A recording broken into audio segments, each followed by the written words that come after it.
Iran and U.S. envoys hold first negotiation over Tehran's nuclear program and talk face-to-face, okay?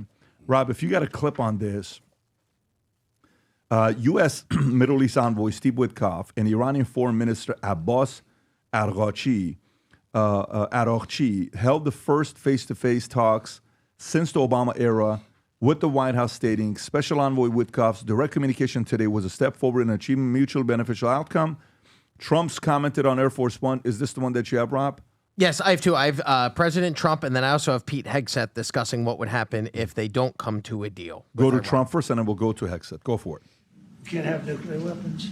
And I think they're tapping us along because we're so used to dealing with stupid people in this country. And I had Iran perfect. You had no attacks. You would have never had October 7th in Israel, the attack by Hamas, because Iran was broke. They were stone cold broke when I was president. And I don't want to do it. I want them to be a rich, great nation. The only thing is, one thing, simple. It's really simple. They can't have a nuclear weapon. And they got to go fast because they're fairly close to having one. And they're not going to have one. And if we have to do something very harsh, we'll do it. And I'm not doing it for us, I'm doing it for the world. And these are radicalized people, and they cannot have a nuclear weapon. Eric, thoughts? I think he's being very nice. I think Iran is a state sponsor of terror. They've always been. They will never not be. I think he's right. October 7th wouldn't have happened if Trump were president. I don't think Russia would have attacked Ukraine if Trump were president. Don't try and prohibit them from getting a nuclear weapon at all costs. I'm not sure it's going to happen, but I think the smarter thing to do is continue the massive sanctions on that country until they, I don't know, Patrick, they're run by religious fanatics and they hate the West and they hate everything we're about. I don't think there's any changing their mind, and certainly not in our lifetime. I think a tough hand with Iran is better than trying to negotiate with them. Here's Hegseth, and then Chris, I'll come to you. Go ahead, Rob. We've had direct talks yesterday. They began in the past. It's been indirect talks with a mediator, but there's Steve Witkoff meeting with the foreign minister of Iran. What can you tell us? Well, I can tell you that President Trump is dead serious on this issue. He's dead serious that Iran cannot have a nuclear weapon. He's said that for 20 years. He's been consistent. That is clear. He's dead serious that he wants it done at the negotiating table. He wants it done peacefully. Yeah. And that's why he's going straight to these talks. He set that deadline. These were productive talks yesterday. I don't want to get ahead of our skis. Steve Witkoff does a fantastic job, but it was a good step, and they're gonna go at it again on Saturday. But he's also dead serious that if we can't figure this out at the negotiating table, then there are other options, to include my department, to ensure that Iran never has a nuclear bomb. We hope we never get there. We really do, Maria. But what we're doing with the Houthis and what we're doing in the region, we've shown a capability to go far, to go deep, and to go big. And again, we don't want to do that. But if we have to, we will, to prevent the nuclear bomb in Iran's hands. Chris. Amen, brother. Chris. I have thoughts on this, but... Well, let's do this. You have a different set of perspectives. I want to hear it first, then I'll tell you. Okay. For me with this, obviously, right now, everybody is thinking. Remember how I said the whole thing with negotiating with China? Okay, here's the terms. This is how it's going to work. You're going to do this, and we're going to agree to this. Oh, okay, yeah. You're going to do this, and we're going to do this. Yeah, for sure. And you're going to do this, and we're going to, oh, for sure, absolutely. All right, here's a deal. Let's sign. And we leave. We hold our end of the bargain. You don't hold you. You think Iran doesn't already have one, if not close to it? If you don't think they have one, or they're not close to it, you're part of the naive community. Of course they have it. They're saying the number they were looking at was the limit said, Rob, if you can pull up the limit set for nuclear negotiation with Iran is at 3.67%. I think it's the number for enriching uranium. They're at 60%. Okay, and the negotiation was at 3.67%. Over the last 15 years, Iran would reduce the stockpile of low enriched uranium by 97%. They haven't. They're not listening to you. So, well, maybe they're taking time because they really want to negotiate this. Khamenei said, I'm neither overly optimistic, neither pessimistic. So here's the reality of it. Let's just say you do deal with them. How are you going to hold them accountable that they're not doing it? Let's actually find that part out. Okay, yeah, we're not building a nuclear weapon. How do you know? How do you audit them? How do you find out? Remember, we tried to do that with them once. How do you do it? They though? didn't let us. We had inspectors I that know, were I told to remember go, that. and they shut the door. They You shut can't the come door. in. So how do we know anyways? They don't. This isn't about negotiating with Iran. This is about saying, cut the shit. We put a second nuclear strike force in the region, sitting there right now. We're going to show force and have them, I don't know, Pat, maybe Israel goes in and does what they did in 82, where we were playing games with Iran and Israel in the middle of the night one night, wipes out their whole nuclear program. Here's what happened. A lot of people that have foreign nationals, a lot of people that have folks living in Iran right now for deals, they're moving their folks out. They're saying, come home. Whether it's Europe, Asia, Middle East, they're saying, come home. Tensions are too high. They may be attacking the nuclear facility that they have. That threat is there. The ships are already out there close to Iran anyway. So it's like they're close enough to be able to say we can do something. But it's one of two things. Either you know they got a nuclear weapon and you're not negotiating. You just need this as an excuse to attack. Either that's one, okay? Or two, you are naive and you believe they have nuclear weapons or getting close to it, and you're trying to find a way to negotiate with them to get something done. I don't think that's the case.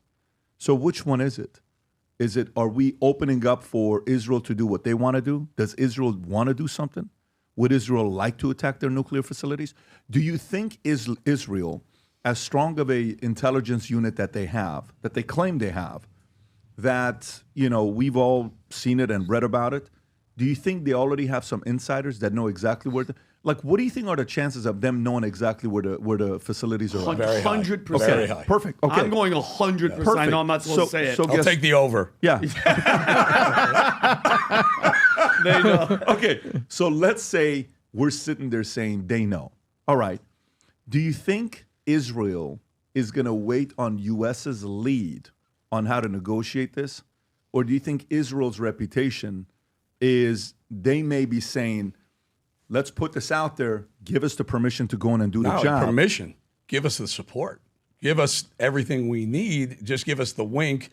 We're not going to put your fingerprints on it. We'll take care of it like we did in Define support. Oh, and assets, intel, everything. Whatever they need to get it done. They're going to get the intel. They already have the intel. Okay, so they already have so the this intel. is all I would agree with. If your thesis is, or if your conclusion is, that this is doing all the diplomatic steps that they need to take, and then figure out the best. The CIA can't do it. They're too exposed right now. If it happens, it would have to be through Israel. Iran needs somebody to get behind, because even with this, let's just say they do something. Something happens to Khamenei. Who's going to replace him? Somebody else from the same exact Another regime. one. So they need, someone within Iran needs to step up, or from the outside.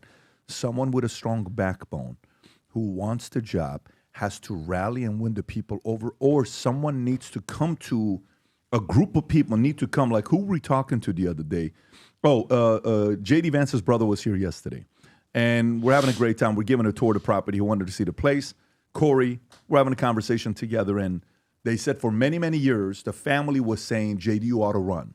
And J.D. didn't want to run. But for many years, I'm just a business guy. No, you ought to run. You ought to run. Finally, it's like, listen, I'm getting so much support that I'm running. Sometimes guys really, really want to run, and you can feel the ambition. Then there's the guys that don't want to run, but you're the right guy for the job, right? Okay. Iran needs to get behind somebody to rally to change the flipping climate that's in Iran. FYI, if Iranians are watching this, you only have 3.5 years left. That's it. You have 3.5 years under him, Trump. He's not going to do the job for you guys. He said it on the podcast. But the climate is ripe right now that if you guys do your part and you get behind somebody, and somebody with courage that's willing to come and do something in Iran, you guys have a fighting chance right now. Maybe you haven't had a chance like this. You had a couple in the last 15, 20 years. This is a chance for somebody in Iran to step up, a voice, or for you to rally behind to say we want things to change. President's not going to do it for you. Trump's not going to do it for you. Nobody else is going to do it for you. It has to be internal. If you get close to the finish line, then somebody can help you. But you have to show that you're getting close to the finish line. Nobody else is going to do that part. You got to go that close to it. Then if you do, then the other person's going to be like, great. It shows that you're interested. It shows that you're committed to it. It shows you're willing to go through the pain.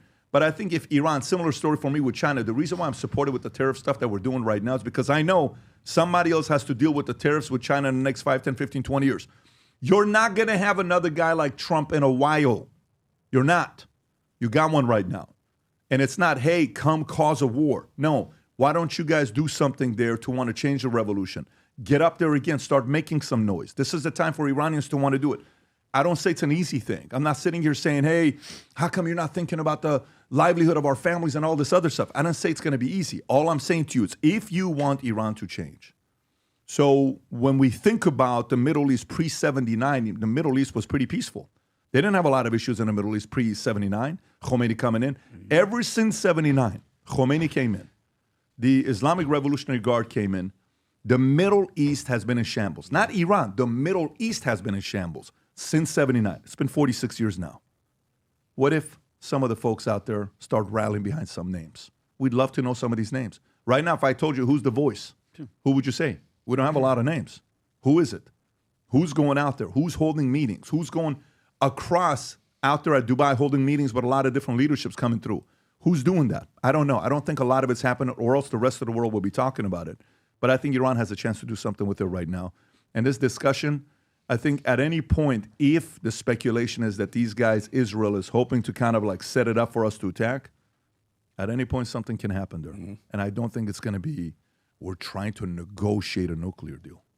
I don't think so. That's my opinion. I may be wrong. That's where I'm at. Vinny, Great. It's just, and again, we talked about it, 2 podcasts ago? It's about the people. And everybody's always talking about, when we criticize Israel, you criticize Iran, it's not the people that are living there, it's the government. So when you're saying, like, for people to step up, that's a really dangerous thing. Like, meaning, because, like, imagine going against that government, but I think it's a necessary thing. Easier said than done because we're here and you guys are over there, but it has to happen. Okay, I feel, dude, my mom and dad are from Iran. Pat's from Iran. I love, like, you guys already know how we feel about you guys, but somebody, a movement, something has to spark, or else it's never going to change. And what a great freaking point. This bull that's in this Matador Trump, he's, who knows what's after him. But right now is a thing. And I just pray to God that, you guys have the support and it'll come. But you guys have to step it up. It'll be nasty, though. Yeah. Oh, it's going to be ugly. You probably have to lose 1 or 2 or more people. Oh, I'm looking for at sure. Navalny in Russia. I mean, They lose them you go every against, day. They lose them every day. Last night, I had Giselle Shamad on.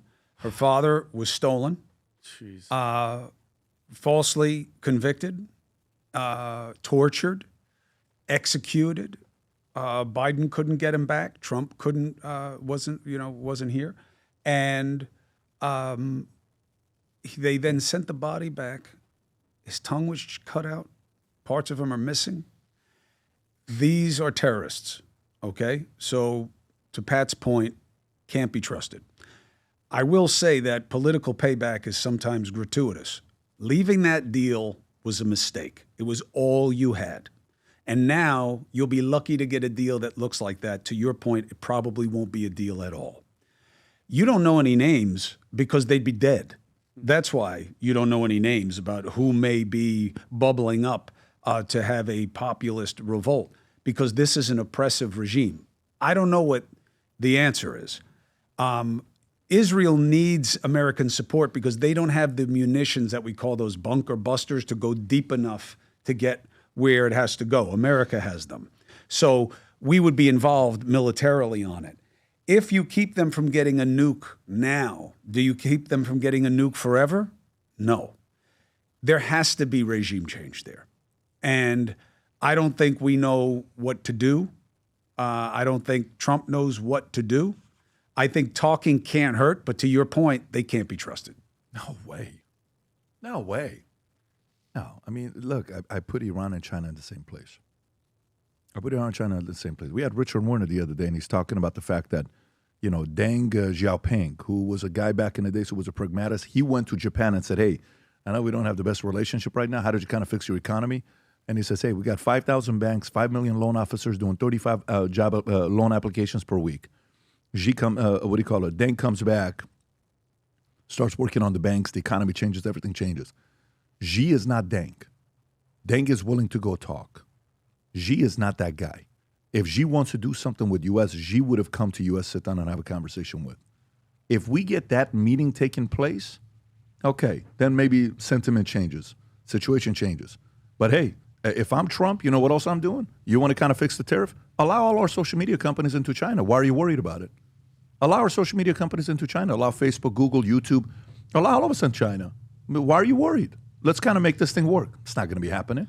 So the way they're negotiating, there's a lot that can be done, but we'll see what's going to happen. I'd rather deal with China than Iran. Yeah, me too. Iran has absolutely no upside to the world. No, China doesn't say death upon America.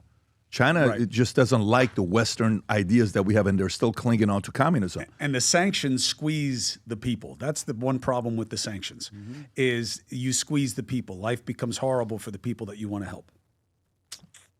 Yes. It's hard to do. It's hard to do the right way. A lot of you have been asking about the cigar lounge. You want to come to it. And we've been having back-to-back. This last Friday was the biggest event we ever had at the cigar lounge, which was fantastic. However, grand opening is this Thursday night. And this is what we're doing. Thursday, we're not doing a podcast in the morning. Thursday, we're doing a live podcast at our comedy club at Cigar Lounge, $59.90 live. Tickets are being sold. It'll be myself, Vinny, Tom and Adam, live audience. Come on down. Bar opens at 6. If you get there at 6 p.m., you buy tickets, no matter whether you buy the regular ticket, the general, the premium, or VIP. If you get the ticket and you're there early, we're going to give private tours of the cigar lounge and then bring you back in the room. And the podcast will start at 7 p.m. It's going to be it's going to be, if you've been to it before, it's a spectacle. It's incredible. The energy, the vibe, the announcements, different things that we do, and a lot of people networking together. But that's the QR code. The website, Rob, if we can give them the website so some of the folks on Spotify can go to it as well. I believe it's boardroom. Cigarlounge.com. Boardroomcigarlounge.com. Go a little bit lower so it gives the details. You'll get the tickets, so go lower, Rob, lower for the tickets. There's general premium VIP, 100, 250, 500. VIP, you get a chance to actually go afterwards to the cigar lounge, and we'll be with you guys. And we're doing it Thursday instead of Friday because Friday is Good Friday. So Thursday, we'll celebrate it together. Come on down, bring a friend, network, join the rest of us. We'll have a good time. If you've been to it before, typically the people that have been to it before, they know VIP sell out immediately. This year we have fewer VIPs because platinum members get first on those seats. So if you want to have a VIP seat, hurry up and place your order, and we'll see you guys Thursday night. If you enjoyed this video, you want to watch more videos like this, click here. And if you want to watch the entire podcast, click here.